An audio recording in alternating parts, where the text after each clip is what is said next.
muitas apresentações, né? Mas existe uma rotina na casa de Deus e nós não paramos ela por nada, que é uma rotina chamada rotina santa. A rotina santa, nós abençoamos os irmãos, as irmãs, apresentação das criancinhas, né? Confraternização de empresa, glória a Deus por tudo isso. Mas cá estamos nós, e eu estou muito feliz de estar aqui hoje. Parece que faz um ano que eu estou fora, mas não faz tudo isso. Fiquei fora um final de semana, e na quinta-feira agora eu não pude estar aqui pregando, eu estava na igreja, mas nós tivemos que nos reunir do outro lado, porque nós estamos passando por algumas reformas, e eu fui abençoado também lá do outro lado, porque veio um homem de Deus, que trouxe uma palavra maravilhosa aqui, e a gente fica feliz, porque Deus, Ele está movendo o nosso meio. Hebreus capítulo 10, versículo 36, vou ler 2 textos hoje.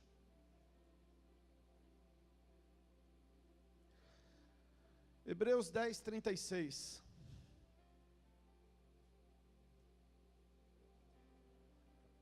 Aleluia.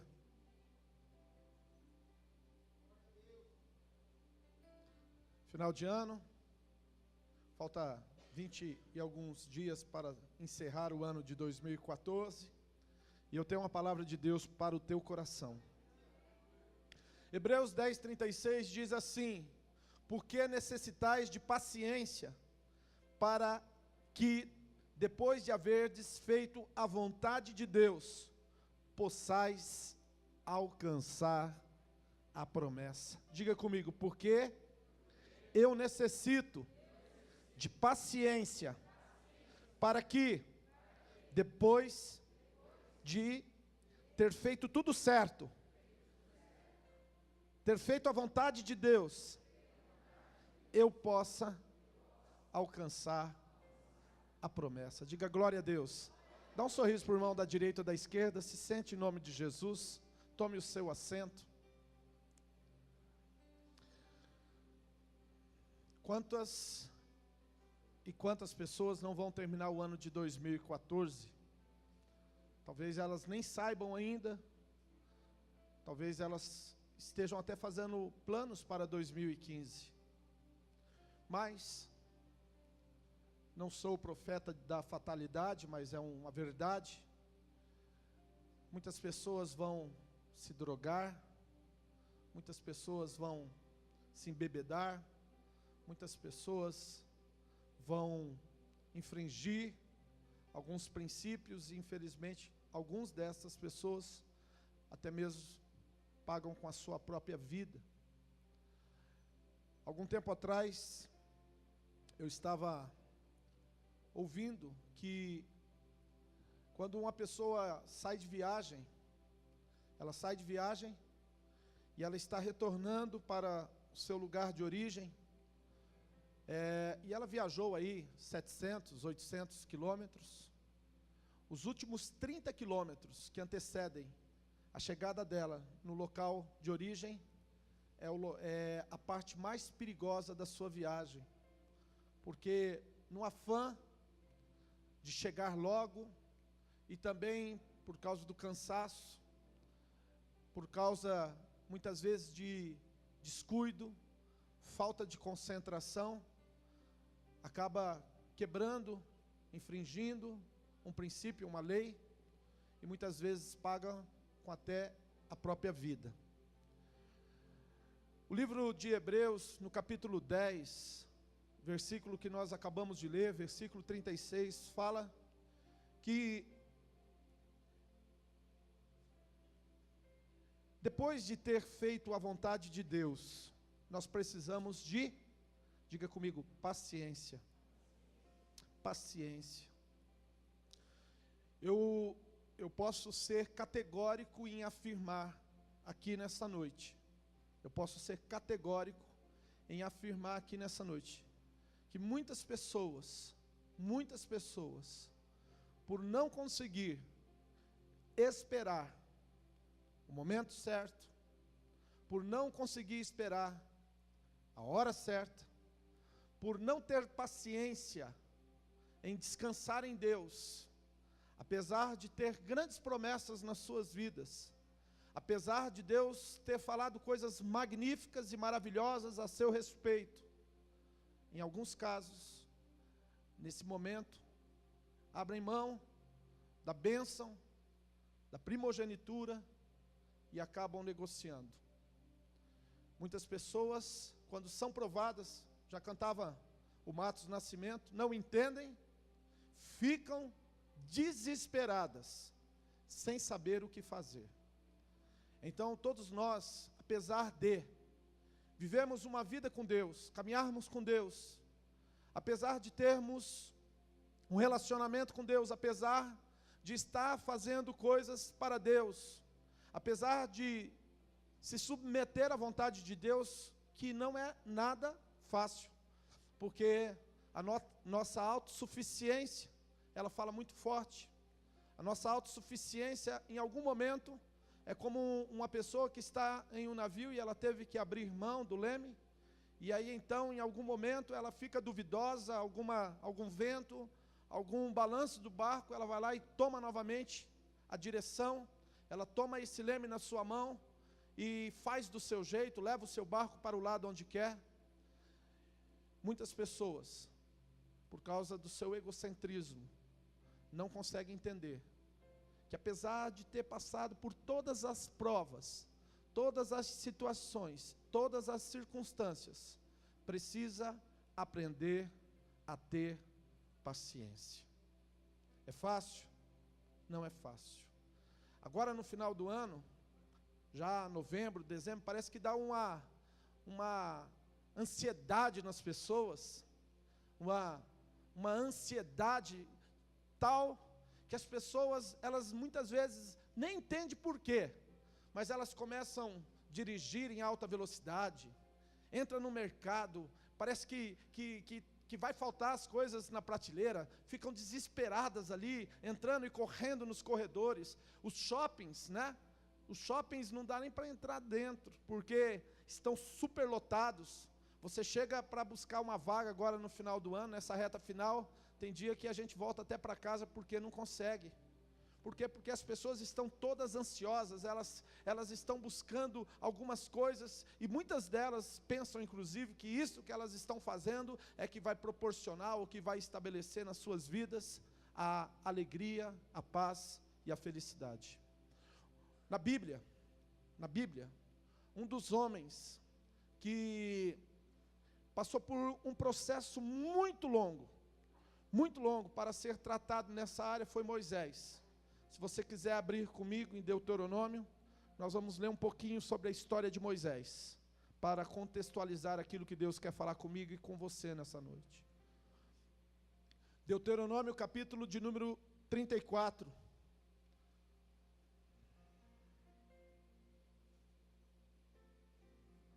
Aleluia.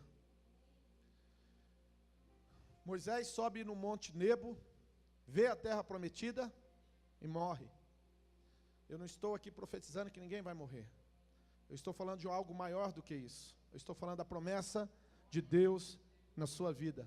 E a Bíblia diz assim: então subiu Moisés às campinas de Moabe, ao monte Nebo, ao cume de Pisga, que está de fonte de Jericó, e o Senhor mostrou-lhe toda a terra, desde Gileade até Dan, e de todo de Naphtali, e a terra de Efraim, de Manassés, e toda a terra de Judá até o mar último, e o sul, e a campina do vale de Jericó, e a cidade das palmeiras até Zoar. E disse o Senhor: esta é a terra que jurei a Abraão, a Isaque e Jacó, dizendo: a tua semente a darei. Mostro-te para veres com os teus olhos, porém para lá não passarás. Assim morreu ali Moisés, o servo do Senhor, na terra de Moabe, conforme o dito do Senhor, e este o sepultou num vale, na terra de Moabe, de fronte a Bet-peor, e ninguém tem sabido até hoje, aonde é a sua sepultura. E lá no livro de Judas, a Bíblia diz que o Senhor o sepultou, por isso que ninguém sabe onde é a sepultura dele. Se você quiser ler o livro de Judas, você vai ver que a Bíblia diz que Satanás estava brigando por causa do corpo de Moisés. Só que Deus não somente sepultou ele, mas ressuscitou, porque ele também aparece no Monte da Transfiguração, ao lado de Jesus, junto com Elias. Então fica fácil de entender porque ninguém vai achar a sepultura do homem. Mas eu gosto muito de pegar algumas referências para as nossas vidas. E a Bíblia diz assim que o Senhor, falando com Moisés, disse: olha, eu estou te mostrando, você está vendo com os teus olhos, porém, para lá não passarás. Você vai ver, mas você não vai entrar na minha promessa, na promessa da terra prometida. E qual foi o problema que Moisés ficou impedido de entrar na terra prometida? Uma questão de virtude, uma virtude que lhe faltou: paciência. A Bíblia diz que Moisés, ele, filho de Joquebede e Anrão, ele nasceu num tempo muito difícil, onde o faraó tinha mandado matar todos os meninos. A sua mãe, Joquebede, escondeu ele durante 3 meses, e um dia fez um cesto de junco, colocou no rio Nilo, e entregou ao rio, e o rio levou esse menino até Potífera, filha de Faraó, que o criou como sendo um filho. Na idade de 40 anos, ele entendeu que ele não era um egípcio, apesar de ser um homem poderoso naqueles dias, em obras, em palavras. A Bíblia diz que Moisés era um homem poderoso em obras e palavras. Alguns teólogos, até mesmo Flávio Joséfo, falam um pouquinho a respeito de Moisés. Diz que ele era um grande construtor de cidades, ele era um homem respeitadíssimo nos seus dias. Mas a Bíblia diz que à idade de 40 anos ele entendeu que Deus tinha dado para ele um desígnio, uma missão, e a missão e o desígnio de Moisés era ser o libertador dos hebreus. Alguma coisa em torno de 2 milhões de pessoas iria sair do Egito através da sua vida. E então ele imaginou que aquilo lá ia acontecer de forma humana, natural. E então ele começou a tentar resolver essa situação, ele tentou interferir na história, ele tentou interferir naquilo que iria acontecer. E a Bíblia diz que um certo dia ele viu 2 homens brigando, discutindo. A Bíblia diz que um era egípcio e outro era hebreu. E ele tomou as dores do hebreu, já visto que este hebreu era um escravo, provavelmente estava sendo maltratado. E a Bíblia diz que ele foi lá e matou o egípcio com a sua própria mão. Repita comigo assim: toda pessoa que não tem paciência, em algum momento, vai matar um egípcio. Quem já matou algum egípcio aqui? Eu já matei o meu. Toda pessoa que não tem paciência, toda pessoa que não tem paciência, em algum momento, vai matar um egípcio. Daqui a pouco eu vou falar o nome de alguns egípcios para você e para mim. A Bíblia diz que no outro dia ele passou e viu 2 hebreus agora discutindo. Parecia que ele só fazia para discutir. E a Bíblia diz que ele tentou interferir, um deles disse: quem te constituiu juiz sobre nós? Por acaso você quer me matar como matou aquele egípcio ontem? A Bíblia diz que ele ficou assim extremamente contristado e ele fugiu. Vou falar de novo. Depois que ele matou o egípcio, ele, infelizmente, foi confrontado no pecado, no erro dele, e ele fugiu. E a Bíblia diz que ele foi para uma terra de Miriam, e a Bíblia diz que ele foi viver aos pés do Monte Sinai. Lá ele conheceu um homem chamado Jetro, que tinha uma filha provavelmente muito bonita, chamada Zípora, ou Zépora, e ele se casa com ela, e durante 40 outros anos, ele fica lá no Monte Sinai. Outros 40 anos ele fica lá no Monte Sinai. E uma certa vez, uma certa feita, Deus aparece para ele no meio de uma sarça, e agora parecia que estava resolvido aquele problema de Moisés de ser um homem impaciente, de ser um homem ansioso, de ser um homem, sabe, que estava preparado para fazer tudo aquilo que Deus tinha na vida dele. E realmente eu acredito que ele já estava no estágio mais avançado, né, da preparação para que Deus pudesse usá-lo. E a Bíblia diz que Deus enviou ele de volta para o Egito, e ele, através da sua vida, foi feito maravilhas, sinais miraculosos, de uma forma sobrenatural, uma intervenção divina. Durante alguns meses, o Egito foi afligido por pragas, o Egito passou por um momento muito difícil, que culminou na morte dos primogênitos, e esse homem chamado Moisés, ele tira esse povo da terra do Egito, ele tira esse povo da terra de Gozém, ele atravessa o Mar Vermelho de uma forma miraculosa. Deus abre o Mar Vermelho. A Bíblia diz que logo depois de passar o Mar Vermelho, ele teve que ser usado por Deus para transformar água amarga, que se chamava Mara, em água doce, potável para este povo. Logo depois o povo reclama porque não tinha carne, porque não tinha comida, e Deus novamente usa este servo dele, manda maná, manda cordonizes, eles comem, eles se fartam, e várias situações são criadas. Esse povo faz bezerro de ouro, esse povo cria uma idolatria, ele intercede por esse povo, ao ponto de falar, Deus fala para ele: eu vou matar todo mundo, vou deixar apenas você, Moisés, e ele falou assim: não faça tal coisa. Ele se colocou em intercessão por aquele povo. Deus falou: eu vou destruir todos eles, e vou fazer de você uma nação. Ele falou: não nos faça sair daqui, se o Senhor não for conosco, não quero ser patriarca. Deus falou para ele que ia enviar um anjo na frente, ele não quis. Olha que servo maravilhoso, né? Cada vez que era aprovado, ele só ia crescendo na escala, né, de ser uma pessoa que está pronta, uma pessoa que está sendo provado e aprovado constantemente em todas as circunstâncias e todas as situações. E a Bíblia diz que então a palavra de Deus vai com ele, e o próprio Deus vai com ele, e durante aquela peregrinação no deserto, Deus dá descanso. A Bíblia diz que uma nuvem estava entre eles e o sol durante o dia, e à noite uma coluna de fogo para que pudesse esquentá-los. Por quê? Porque de dia era 50 graus, e de noite era 0 grau, assim é no deserto. À noite, a temperatura cai para 0 grau, e de dia sobe para 50 graus, e Deus estava sobre a vida deles. Porém, eles andaram, e chegou um momento, e esse momento é um momento crucial. O povo começou a murmurar, o povo começou a reclamar. Naqueles dias, Miriam já tinha morrido, Arão já estava na sua fase final.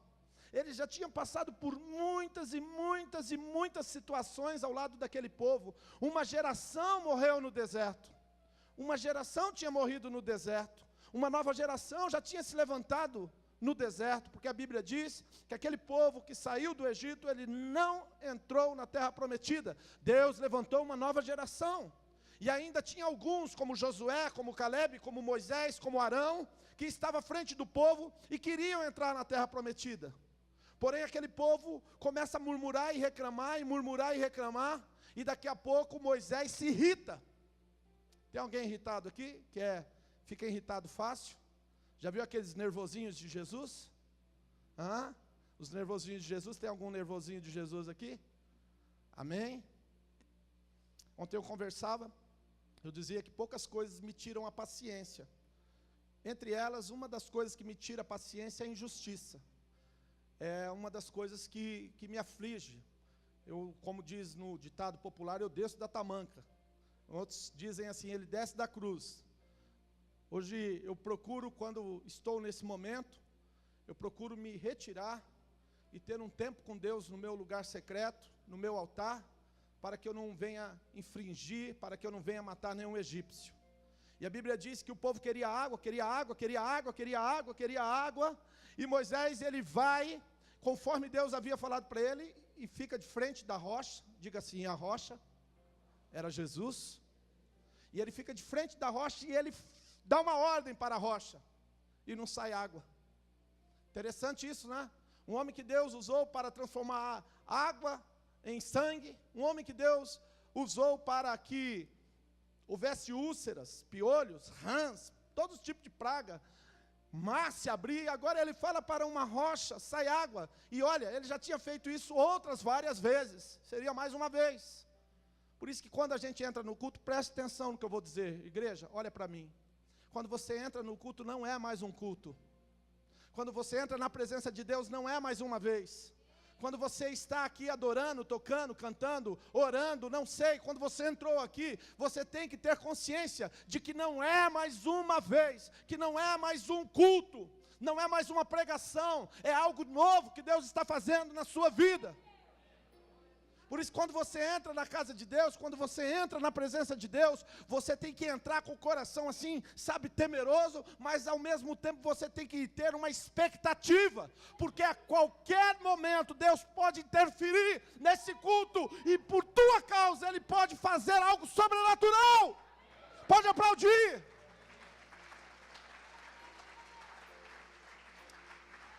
Aleluia. Eu tenho aprendido, preste bem atenção no que eu vou dizer. Tem pessoas que quando entram num ambiente, a atmosfera espiritual é tocada. Por causa daquela pessoa, muitas vezes, um culto inteiro acaba sendo direcionado para a vida daquela pessoa. Eu já cansei de ver isso. Já cansei de ver Deus, por causa de uma pessoa, de uma alma que vai se salvar. Naquele dia, aquela pessoa será tocada por Deus, e um culto inteiro será dirigido. Ela nem sabe porque ela está ali. Por quê? Porque no mundo espiritual existe um propósito, um plano e uma promessa diferenciada para cada um de nós. Olhe para o seu irmão do seu lado. Fala para ele assim: existe uma promessa, existe um propósito. E o propósito que está na sua vida, diga para o seu irmão, é diferente daquele que está sobre a minha vida. E é do desejo de Deus que o propósito dele se cumpra. E a Bíblia diz que Moisés ficou irritado, ao ponto de pegar o cajado e bater na rocha. E ele bateu na rocha e falou alto com a rocha, e brotou água da rocha, ao ponto de saciar a sede de toda aquela multidão. Negócio resolvido, tudo certo, todo mundo encheu os potes, todo mundo foi para casa feliz, tudo deu certo, tudo resolvido. Não para Moisés. Sabe, presta atenção no que eu vou falar, isso é muito profundo. Deus, Ele é eterno, Ele é antemporal, sabe, e Deus, Ele não pensa como o homem. Deus não é como a gente. Tem coisa que, sabe, amados, tem coisa que Deus, Ele vai resolver no tempo dEle. Não é no teu tempo, não é na tua hora, não é no teu dia. Muitas vezes vai passar 5, 10, 15, 20, não sei quantos anos, mas uma hora vai ser tratado o assunto. Por isso que quem anda com Deus, meu querido, tem que andar descansado. Se andar ansioso, se andar com Deus, andar, sabe, irritado, nervosinho, sabe, querendo solução, resposta para a sua vida de forma imediata, acaba se frustrando. E Deus não quer frustrar ninguém aqui não. Acaba se frustrando, por quê? Porque existem respostas que vêm com o tempo. E aí o que acontece? A Bíblia diz que quando termina os 40 anos, agora Moisés já tem 120 anos, agora Moisés tem 120 anos, aí Deus chama Moisés e fala: Moisés, eu quero conversar com você, sai do meio da multidão aí, vem para um lugar onde eu vou te mostrar, vem para as campinas de Moabe, ao Monte Nebo, porque lá no cume de Pisga, que está de frente de Jericó, eu vou mostrar para você toda a minha promessa. Eu vou mostrar toda a minha promessa, tudo que eu falei. Eu vou mostrar a terra toda de Naftali, a terra de Efraim, de Manassés, a terra de Judá. Eu vou mostrar tudo para você. E a Bíblia diz que Deus falou assim: olha, estarei cumprindo a minha promessa, a promessa que eu fiz a Abraão, a Isaac, a Jacó. Mas você vai olhar apenas tudo isso, e você não vai entrar na minha promessa. Fala para o seu irmão assim: misericórdia. Misericórdia, fala misericórdia. Eu gosto muito daquela música que fala: eu não morrerei enquanto o Senhor não cumprir em mim todos os sonhos que Ele mesmo sonhou para mim. Então tem promessas na minha e na sua vida. Eu gostei muito do Farley, quando ele falou a respeito disso daqui, que tem pessoas que têm promessas maravilhosas, mas não vão alcançar. Essa história de que a promessa vai acontecer na vida de todo mundo, em tese, é verdadeira? Sim e não. Por quê? Porque, infelizmente, amado, o que está escrito em Hebreus 10:36 é para a sua vida e para a minha vida. É preciso que depois que você faça a vontade de Deus, você permaneça firme, a fim de que você alcance a promessa. Então eu queria te perguntar nessa noite, o que é bater na rocha? O que é bater na rocha? O que é tocar na rocha? E eu gostaria de colocar três situações que uma pessoa pode bater na rocha. A primeira situação que uma pessoa pode bater na rocha é quando não discerne as circunstâncias que estão em volta dela. A gente é carnal, irmão. A gente pensa com uma mente humana, uma mente natural. E às vezes, para construir, precisa desconstruir. E nós não estamos prontos para a desconstrução. Nós não estamos prontos para ver Deus pegar o nosso predinho e começar a tirar tijolinho por tijolinho. A gente fica louco, a gente fica na carne, porque a gente pensa que Deus está acabando com os nossos sonhos. Lá na convenção, esse final de semana, havia um profeta de Deus, Robert Dudu, e ele dizia assim, que às vezes, para ir para frente, é preciso voltar para trás. Eu gosto muito do texto de Apocalipse que diz, lembra de onde você caiu, arrepende. Então nós precisamos entender as circunstâncias. Pega a vida de um homem como José, quando ele caiu na cisterna, será que aquilo era de todo ruim? Será que não tinha a mão de Deus atrás daquilo? Será que não havia uma permissão de Deus atrás daquilo? Ou Deus não estava naquilo, usando aquilo para transformar em algo bom? Quando José vai para a casa de Potifar, ele sofre um assédio. Todo mundo, meu querido, humanamente falando, ficaria triste, amargurado, decepcionado. Por quê? Porque ele saiu de uma condição de escravo, agora ele era mordomo na casa de um homem muito importante, e de repente tem um falso testemunho, uma falsa acusação, e ele perde o status quo dele, e é levado para uma prisão. O que você pensa disso, meu querido? O que você pensa disso? Será que José, se ele não tivesse um coração em Deus, será que se José não tivesse um coração guardado em Deus, será que se José não tivesse paciência em Deus, será que ele conseguiria ver a promessa de Deus sendo realizada na sua vida?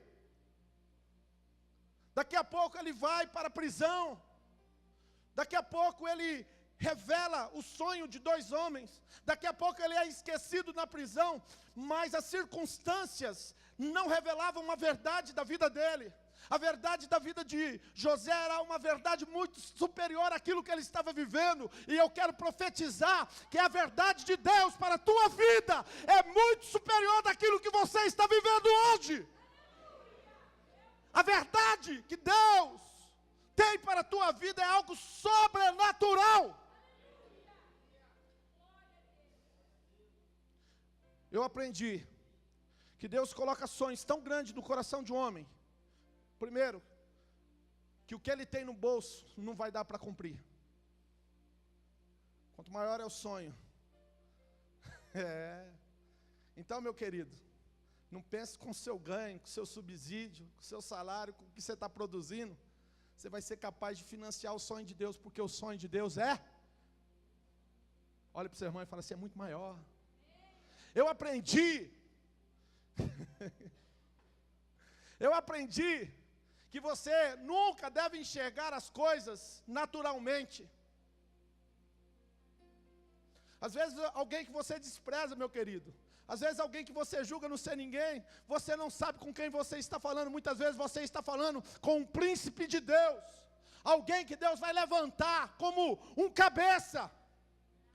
Então eu aprendo que no meio das circunstâncias eu tenho que ser humilde, suficiente para ver a grandeza que está na vida do meu irmão.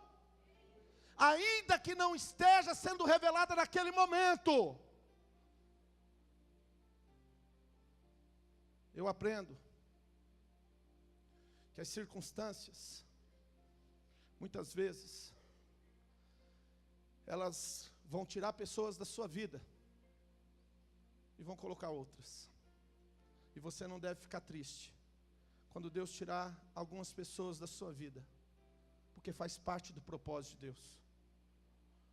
Infelizmente, José do Egito, ele perdeu os irmãos, o pai, no processo de Deus trabalhar o que iria fazer na vida dele. Você está pronto para isso? Você está pronto? Olha para mim, irmãos. Você está pronto? Que nas circunstâncias da vida você venha perder algumas coisas. Eu gosto muito daquele missionário que morreu pelas mãos dos índios Aucas, que disse: quem dá o que não pode reter, nós temos que dar aquilo que não podemos reter, para ganhar aquilo que nós não podemos perder. Está pronto para o sacrifício? José ficou esquecido, as circunstâncias estavam todas contra ele, mas as circunstâncias não revelam verdades. Diga para o seu irmão: circunstâncias são circunstâncias. Fala para o seu irmão: circunstâncias são circunstâncias. Tem gente que fica desesperado no meio de uma circunstância. Tem gente que fica angustiado, agoniado. Tem pessoas que acham que é o fim. E agora o Chapolin morreu? Quem poderá te defender?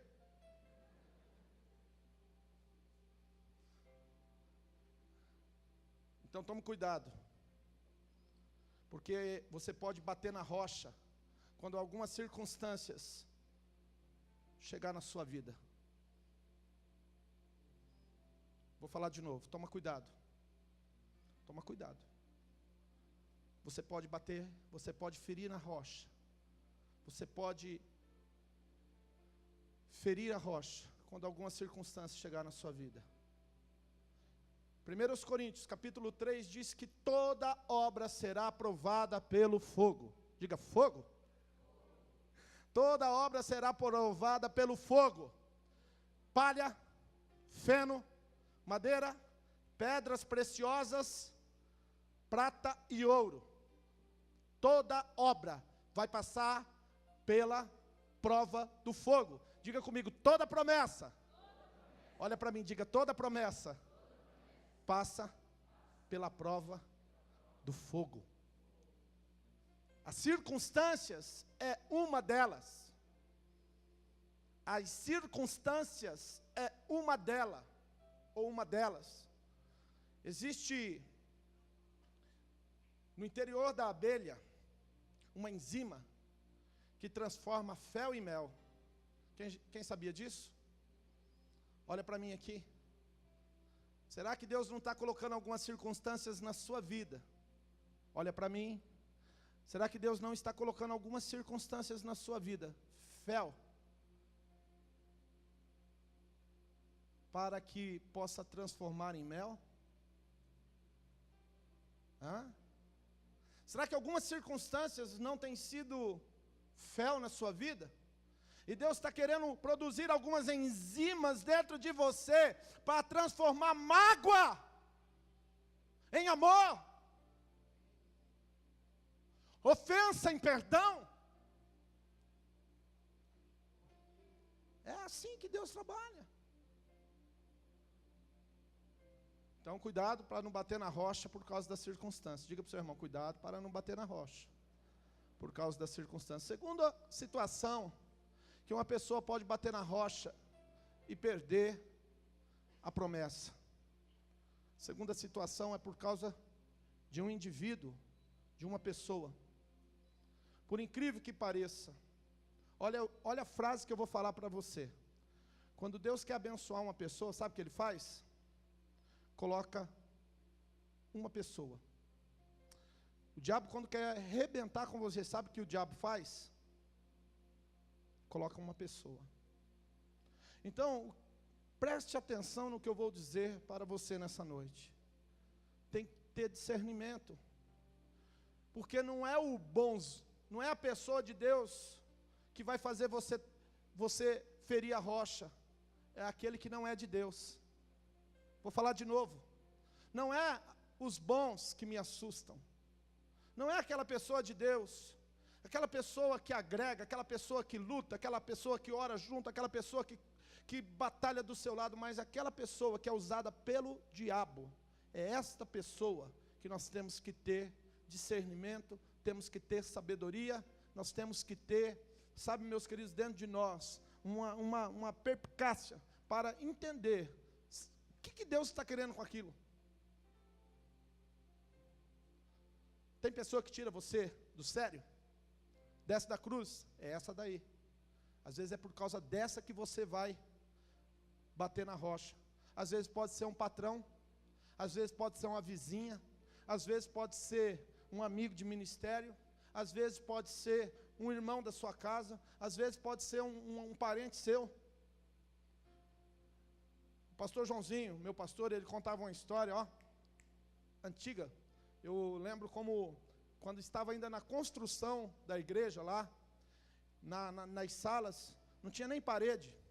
De manhã cedo nós estávamos tendo, ele tinha uma classe de líderes, de domingo de manhã, e eu estava na classe, estava sentado numa das primeiras cadeiras na frente dele, e ele contava uma história de um fazendeiro, que quis contratar um motorista para dirigir para ele, e ele levou esses motoristas que se candidataram para dirigir para ele, para a sua fazenda, e em uma das estradas da fazenda, ele fez um buraco bem grande, e mandou os motoristas pegarem o carro e ir até uma certa altura e depois voltarem.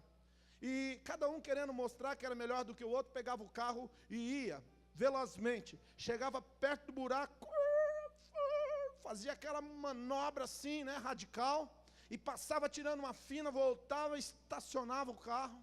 E aí vinha outro, fazia da mesma forma, vinha, colocava do lado assim, tirava uma fina, fazia a curva, voltava, estacionava, aí chegou um indivíduo, pegou o carro do fazendeiro, foi dirigindo. Quando chegou uns 5 metros antes, ele virou da esquerda, passou mais 5 metros largo, depois que passou mais uns 5 ou 10 metros do buraco, ele fez, né, o contorno, voltou, fez a mesma coisa, passou ao largo, voltou aqui para a pista, veio, estacionou o carro, e no final do dia, perguntaram quem foi que o fazendeiro escolheu para ser o seu motorista. E aí então veio a notícia que foi aquele cara, que foi a pessoa mais, aos olhos deles, medroso, ou pessoa mais medrosa. E aí falaram para o fazendeiro, mas como que é isso? Tanta pessoa boa, tantos motoristas, né, com muita perspicácia, e você me escolhe o cara que parece que é o mais grosso, né, o mais barbeiro de todos nós. Explica pelo menos o porquê que você escolheu esse cara. Ele disse assim, por um motivo: vocês veem o perigo, não tem medo do perigo, afronta o perigo. Aquele rapaz, ele viu o perigo, teve medo do perigo e passou ao largo do perigo. E eu vou colocar a minha vida na mão de vocês. O sogro do meu irmão mais velho, que era dono da banda Apollos Bands, aqui de Apucarana, Serjão, não sei quem de vocês chegou a conhecer a banda Apollos Bands e Fruto Proibido. Ele estava voltando de madrugada de São Paulo, com Vectra, 0 quilômetro, há uns 15 anos atrás, um pouco mais. O motorista dele dormiu e deu no meio de uma árvore. O Serjão morreu na hora. Então, preste bem atenção, meu querido. Olha aqui para frente, olha para mim. Muitas situações que vai fazer você perder a promessa de Deus é quando você não discerne o que Deus está querendo com a pessoa que o inimigo está usando para destruir os seus sonhos. Existem pessoas que são destruidoras de sonhos. Olha para mim aqui, grava no coração. Existem pessoas que odeiam o sonho que Deus colocou na sua vida.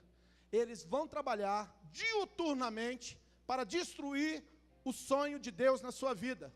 Agora, o fato não é o que essas pessoas intentam contra a tua vida, mas é o que você está permitindo que essas pessoas estão fazendo com você.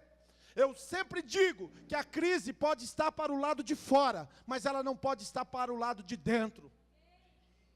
Então, meu querido, você tem que ter um discernimento, porque o pecado do teu irmão vai revelar o teu. Diga comigo, o pecado do meu irmão serve para revelar o meu.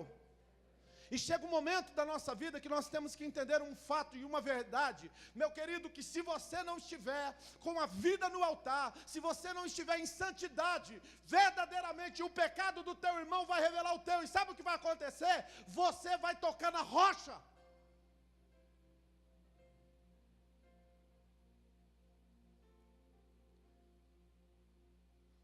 Eu tenho aprendido. É fácil? Quem disse que vai ser fácil? Mas nós temos que entender, nós temos que aprender, nós temos que ter o discernimento, nós temos que saber como neutralizar, como blindar. E eu começo dizendo, como você blinda o teu coração. A Bíblia diz em Provérbios 4:23, em tudo que se deve guardar, guarda o teu coração, porque dele procede as saídas da vida. Olha para mim. Em tudo que se deve guardar, guarda o teu coração. Então você tem que ficar esperto, você tem que ficar atento, você tem que estar em vigília para o teu coração estar guardado. E nesses últimos dias do ano, as pessoas param para fazer balanço. Olha para mim. Quem faz balanço final de ano aí? Eu aprendi a fazer balanço de 3 em 3 meses. Cada 3 a 4 meses eu paro e eu faço um balanço. Eu não deixo a coisa acumular mais. Passou essa época da minha vida. Lá na frente eu vejo isso. Não, calma lá. Deixa eu fazer o balanço agora. E às vezes Deus coloca umas pessoas na vida da gente e ajuda a gente a fazer balanço. Pode abaixar um pouquinho. Olha para mim aqui. Procure pessoas que falem a verdade para você.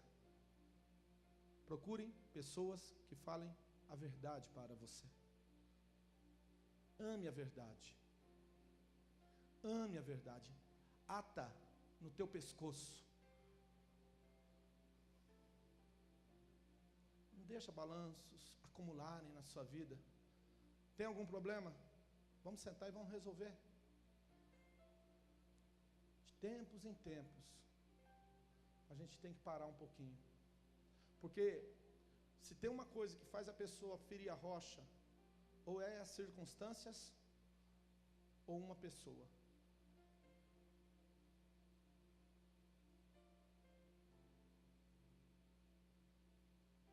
Esses dias eu estava conversando com uma jovem, adolescente, criança.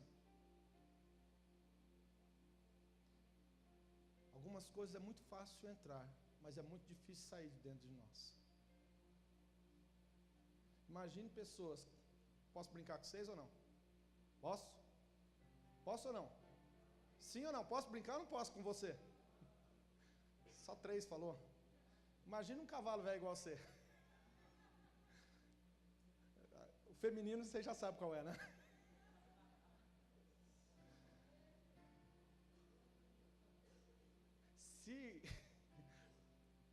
Estou brincando, porque eu tenho essa liberdade. Faz apenas 10 anos que eu estou aqui nesse altar, tá, irmãos?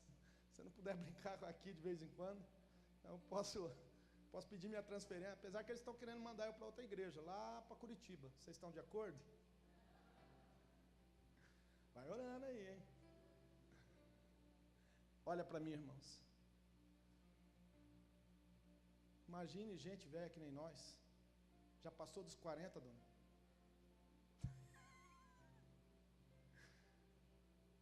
Eu me casei com essa moça aqui com 22 anos, irmão. 22 anos. É uma criança. Esse dia eu estava conversando com uma jovem, 24 anos. Eu falei, você tem idade para ser minha filha, moça. Já estou entrando nos 44 anos. Eu com 20 anos já estava habilitado para ser um pai. Com 22, 21 para 22 eu casei. Se minha mulher tivesse casado grávida, eu tinha uma filha de 22 para 23 anos. Graças a Deus que 2 anos depois que ela foi conceber a Isabela. não tivemos problema, apesar que eu não era crente também, mas fico feliz por ter isso acontecido. Então tem coisas que é muito fácil entrar, pode abaixar um pouquinho mais aqui alguns retornos. Tem coisas que é muito fácil entrar, mas é muito complicado de sair. Por isso você tem que discernir, você tem que averiguar, você tem que sondar, você tem que ficar em alerta. A Bíblia diz assim que nós devemos ser simples como as pombas, mas prudente como a serpente. Você tem que ficar esperto. Diga para o seu irmão, fique esperto. Amém? Agora deixa eu falar uma coisa para vocês. Sabe quem é as pessoas que mais ajudam a gente? A crescer, a conquistar, a estabelecer novos padrões, novos níveis? Por incrível que pareça, não são as pessoas certas, são as erradas. Vou falar de novo, parece brincadeira que eu vou falar. Sabe quem vai fazer você crescer na vida? Profissionalmente, intelectualmente, financeiramente, ministerialmente, como indivíduo, como pai de família, como mãe de família. Sabe quem que vai ajudar mais você a crescer? As pessoas erradas. Vou falar de novo, parece brincadeira. Fala para mim, quem era Davi sem Golias? Fala para mim, quem era Davi sem Golias? Fala para o seu irmão assim, era um ninguém. Depois que ele derrubou Golias, ele teve a mão da princesa, isenção de impostos e acesso ao tesouro do palácio. Então, às vezes, a pessoa que vem tentando destruir o seu sonho é nada mais e nada menos a pessoa que Deus vai usar como uma alavanca, como uma catapulta para te lançar lá na frente.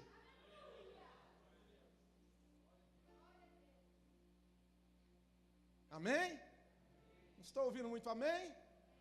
Então, meu querido, não fique desesperado, porque se pintar alguns desses na sua vida, fica na boa.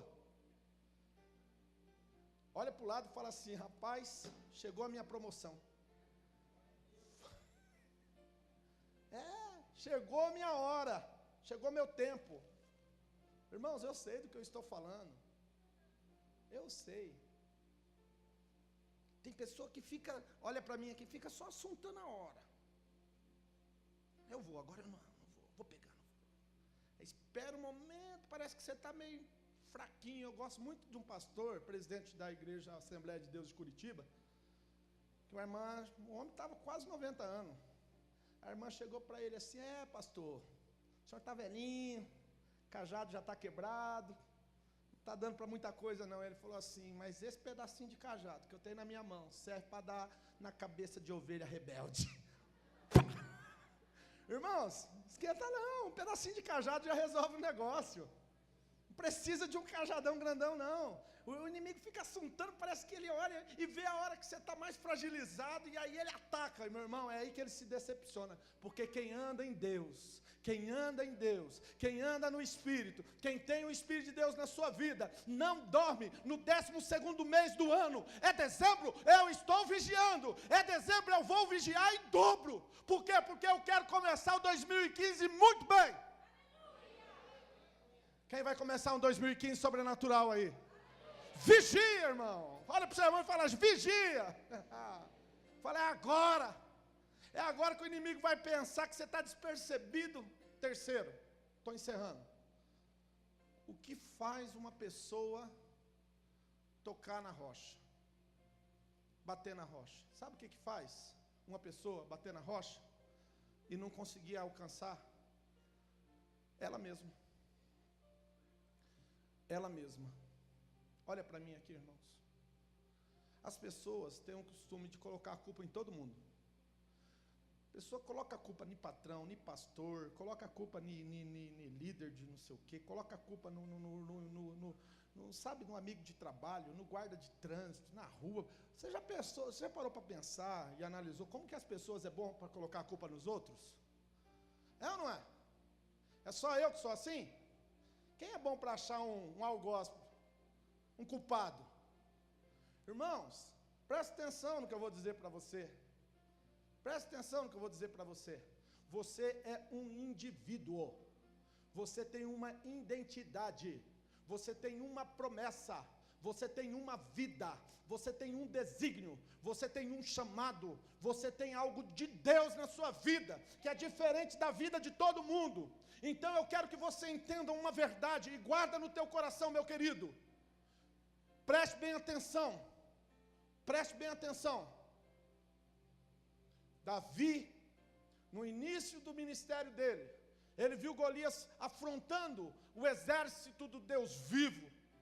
Ele viu o Golias afrontando o exército do Deus vivo. E ele disse assim: quem é esse incircunciso para falar desse jeito com o exército do Deus vivo? Me dá aqui, me dá a oportunidade para mim lutar contra esse gigante. Eu vou destruir ele. E a Bíblia diz, depois, lá na frente, depois que ele já tinha caído com Betseba, ele estava fugindo do seu filho Absalão. Absalão queria matar ele. Ele estava em fuga. Ele passou num vilarejo onde moravam os parentes de Saul. E lá havia um homem que chamava Simei. E Simei começou a tacar pedra nele. Quem conhece a história aqui?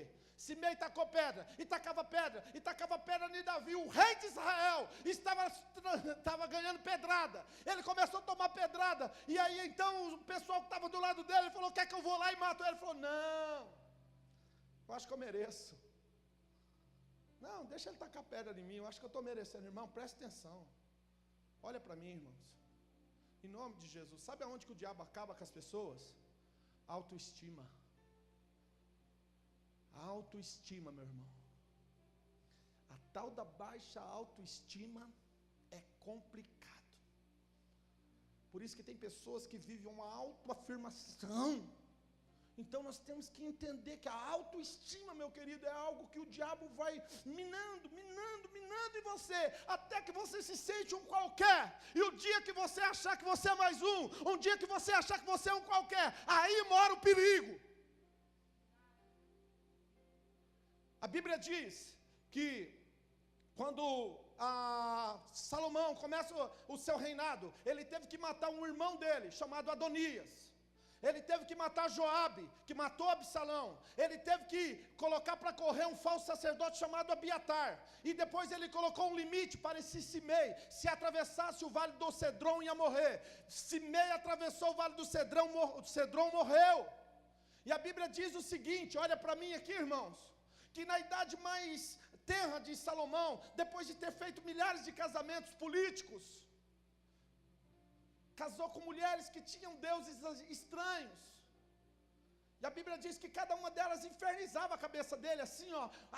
Joga um incenso, queima um incenso, faz um sacrifício para o meu Deus. E a Bíblia diz, e o coração de Salomão esmureceu. Olha para mim, cuidado com o cansaço, irmãos. Por isso que a Bíblia diz que nós seremos como as águias. Voaremos como as águias. Os que confiam no Senhor voarão com asas de águia. Nós seremos renovados. Eu não quero contar a história porque eu não tenho tempo, mas vocês sabem que a águia chega um momento que as garras estão muito grandes, que o bico está muito grande, que as penas estão muito pesadas, e ela vai para um lugar onde tem muita água, e ela vai lá, ela quebra o bico, ela arranca as asas, as penas, ela arranca as garras dela, e ela fica um tempo muito grande, tomando sol e água, e as outras águias vêm e sustentam ela durante um período, para que ela possa se renovar. Então, meu querido, olha para mim, quando parece que o negócio está acabando, está chegando ao fim, final de ano, não sei o que tem, não é momento de esmurecer, é momento de renovar. Temos que renovar, meu querido, nós temos que renovar os votos no casamento, nós temos que renovar os votos com Deus, o voto com a nossa igreja. Fabiane está falando que foi numa célula perto da casa dela, uma criança de 12 anos pregando, uma menininha de 12 anos pregando na célula. Temos que renovar os nossos votos com Deus. Não é tempo de esmurecer, não é tempo de afrouxar o garrão, como diz o meu pastor, o pastor Irineu Rodrigues. Nós não podemos afrouxar o garrão, o garrão é o calcanhar, nós temos que apertar o garrão. Temos que renovar os nossos votos, temos que ter um espírito de lealdade. Temos que romper alguns paradigmas, algumas situações, e não deixar em nenhum momento o nosso coração esmurecer, porque a Bíblia diz que é daí que vai proceder a tua ruína, a queda. Então levanta a tua cabeça.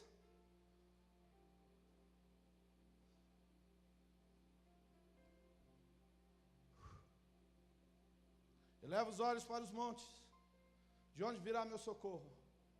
Para de achar algoz. Não subestime você. Você é o maior inimigo de você mesmo.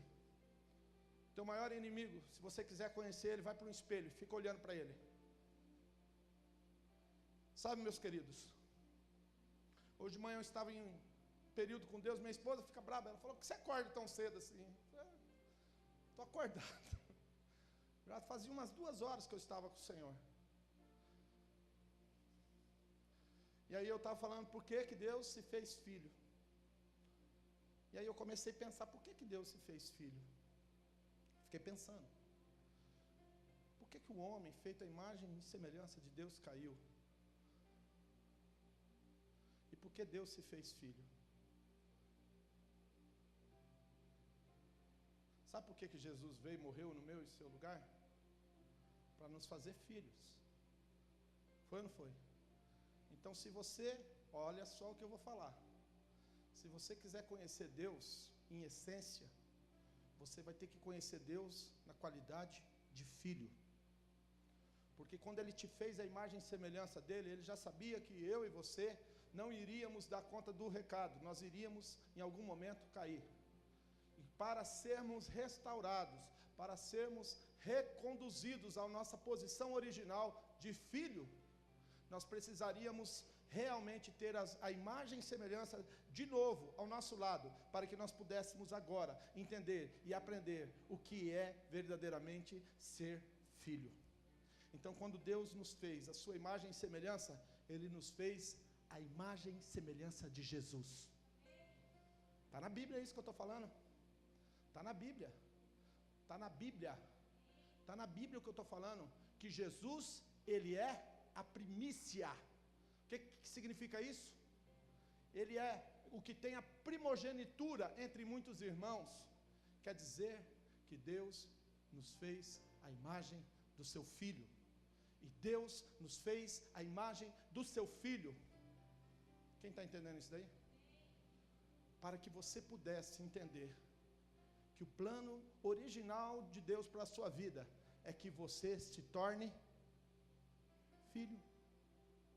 A imagem e semelhança da criação, filho. Chegando à reta final para você não bater na rocha. Existem algumas coisas interiores nossas que nos afastam de sermos parecidos com Jesus. E a uma das coisas mais sérias que nos faltam, entendeu? Presta atenção, meu querido. É o amor. Uma das coisas que mais nos afastam é o nosso espírito de comiseração.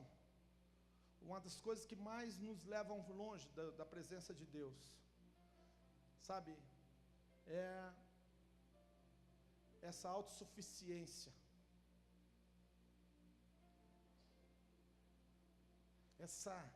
esse afastamento da verdade. Então deixa eu te dar uma palavra para 2015 aí, 2014, 2015. Quem quer crescer aí? Quer mesmo? Vou te dar uma palavra profética na sua vida, tá bom? Vou falar daquilo que eu faço. Arrume 2 ou 3 pessoas fiéis e leais, pessoas boas, que falem a verdade para você. Não fale aquilo que você quer ouvir, fala aquilo que você precisa ouvir. Vou falar de novo. Se você se cercar de no mínimo 3 pessoas que falem a verdade para você, não aquilo que você quer ouvir, mas aquilo que você precisa ouvir, será um grande começo na sua vida. Se você quer ser um pai melhor, se você quer ser uma mãe melhor, se você quer ser um pastor melhor, se você quer ser um líder melhor, se você quer ser um servo melhor, um filho melhor, traga para dentro da sua vida verdade. ata no teu pescoço. Sabe o que isso vai produzir na sua vida? Sabedoria. Sabedoria. Sabedoria. Eu escutei, eu vou terminar a pregação e vou falar uma coisa que eu escutei do pastor Robert Dudu, lá na convenção. Ele foi pregar na igreja de Santarém, do pastor Eibe. O pastor Eibe lá em Santarém, ele deve ter uma igreja de 50, 60 mil pessoas. Alguém já ouviu falar dessa igreja? A igreja de Santarém, pastor Eibe. A igreja é enorme. E o pastor Eibe abriu mão dessa igreja e foi para Recife. E do lado do pastor Eibe caminhava um pastor com o nome Geraldo. Geraldo, pastor auxiliar, o primeiro pastor do pastor Eibe chamava pastor Geraldo. O pastor Geraldo caminhou muitos anos com o pastor Eibe e não acontecia nada. Sabe por quê? Porque o pastor Geraldo olhava o pastor Eibe como mais um pastor. Um pastor, né? 70, 50, 60 mil pessoas, é um líder, um grande líder. Olha para mim aqui, irmãos. Isso daqui não é por força e não é por violência. Um dia, ele olhou para o Eibe e recebeu o pastor Eibe como seu pastor. Sabe o que aconteceu? A unção que estava na vida do Eibe caiu sobre a vida do pastor Geraldo. Você não atrai o que você gosta, você atrai aquilo que você respeita. Eu vou falar de novo, você não atrai aquilo que você gosta, você atrai aquilo que você respeita. Se tem coisas que ainda não se achegaram na sua vida, por favor, não culpe os outros, é que você ainda não está respeitando o suficiente para que isso venha e permaneça na sua vida. Eu caminhei muitos anos com meu líder. Um dia eu olhei para ele diferente. E isso mudou a minha vida.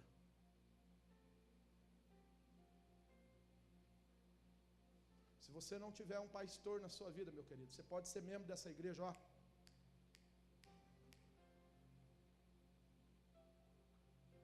A Bíblia diz no livro de Judas, que alguns são como nuvens carregadas. Parece que vai fazer alguma coisa assim, muito grande, mas não acontece nada. São como ondas bravias que espumam. Parece que está acontecendo alguma coisa, mas não está acontecendo nada.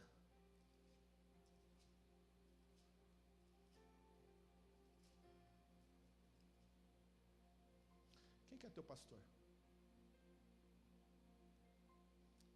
Quem que é teu pastor? Por incrível que pareça, o pastor Geraldo era mais velho do que o pastor Eibe. Aliás, bem mais velho. E o pastor Eibe era bem mais novo do que o pastor Geraldo. Imagina a complicação nisso tudo aí, né?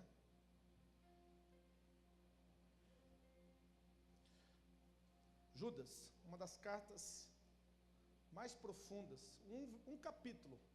E eu já vi livro de 200, 300 páginas só para dissertar o que Judas falou aqui, tamanha a profundidade dessa carta.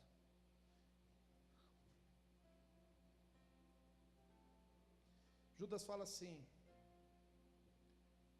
esses, porém, dizem mal do que não sabem, e naquilo que naturalmente conhecem, como animais irracionais, se corrompem. Ai deles, porque entraram pelo caminho de Caim, foram levados pelo engano do prêmio de Balaão, e pereceram na contradição de Corá. Estes são manchas em nossas festas de fraternidade, banqueteando-se convosco, apacentando-se a si mesmos, sem temor. São nuvens sem águas, levadas pelos ventos, de uma para outra parte. São como árvores murchas, infrutíferas, 2 vezes mortas, desagarradas, ondas impetuosas do mar, que escumam, e as suas mesmas abominações, estrelas errantes, para as quais está eternamente reservado a negrura das trevas. Destes também profetizou Enoque, o 7º, depois de Adão, dizendo: eis que é vindo o Senhor com seus milhares de santos, para fazer juízo contra todos e condenar dentre eles os ímpios, por todas as suas obras de impiedade, que impiamente cometeram, e todas as duras palavras que os ímpios pecadores disseram contra ele. Eu não vou falar mais, mas se você quiser estudar na sua casa, preste atenção, irmão. Vou fechar aqui, ó, olha para mim aqui. A pessoa que quer alcançar a promessa, ela tem raiz. A pessoa que quer alcançar a promessa não vive procrastinando. Não fica, sabe? A pessoa que vai alcançar a promessa, muitas vezes você não vê muitas aparências exteriores, barulhos, trovões, raios, não. A pessoa persevera, persevera, persevera, persevera, persevera, persevera. Por quê? Como disse o pastor Nicolau, Augusto Nicolau, é peixe bom ou é peixe ruim. Peixe bom se põe no cesto, peixe ruim se joga fora. Porque para Jesus não existe peixe mais ou menos. Ou é peixe bom ou é peixe ruim. Porque o bom põe no cesto e o ruim joga fora. Porque para Jesus não existe peixe mais ou menos. Porque ou é peixe bom ou é peixe ruim. O peixe bom se põe no cesto, o ruim joga fora. Porque para Jesus não existe peixe mais ou menos. Ou é peixe bom ou é peixe ruim. Porque o peixe bom põe no cesto e o ruim joga fora. Porque para Jesus não existe peixe mais ou menos. Porque ou é peixe bom ou é peixe ruim. Porque o bom põe no cesto e o ruim joga fora. Porque para Jesus não existe peixe mais ou menos. Porque ou é peixe bom ou é peixe ruim. O peixe bom põe no cesto e o ruim joga fora. Porque para Jesus não existe peixe mais ou menos. Porque ou é peixe bom ou é peixe ruim. Já dizia o Augusto Nicolau. Ou é peixe bom ou é peixe ruim. Porque o bom põe no cesto, o ruim. Porque para Jesus vocês estão ruins, hein? Porque ou é peixe bom ou é peixe ruim. Porque o peixe bom põe no cesto, o ruim. Porque para Jesus não existe. Porque ou é peixe bom ou é peixe ruim. Porque o bom põe no cesto e o ruim. Porque para Jesus, porque ou é peixe bom, se coloca em pé, ou é peixe ruim. Porque o bom põe no cesto. Meus irmãos,